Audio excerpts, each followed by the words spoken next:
On to some breaking news now. Air India has been fined 80 lakhs for breaching safety guidelines involving pilots.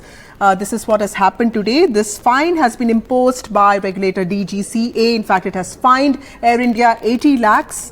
I have my colleague Vishnu Shom joining us with more details on this. Vishnu, tell us the latest on this fine on Air India.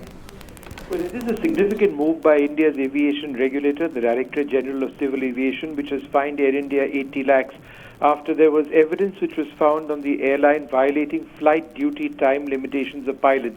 In simple terms, when aircraft are operated, particularly over very long ranges, there are a certain number of hours, if not days, which are granted to pilots in order for them to rest.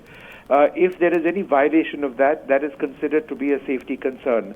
Now, Air India, the DGCA rather, has analyzed reports and collected evidence which suggested a couple of things. Number one, that on a couple of occasions, both pilots on board an Air India aircraft were above 60 years of age flying together.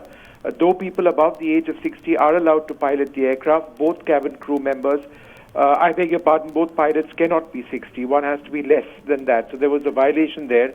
And I quote, the operator was also found deficient in providing adequate rest before and after ultra long-haul flights, and adequate rest on layover to flight crew, which violates the extant provisions of the civil aviation requirements. So that's the second violation which I was referring to earlier on. Right. So Air India has been fined 80 lakh. Breach of pilot safety guidelines is what we hear. Thank you, Vishnu, for joining us.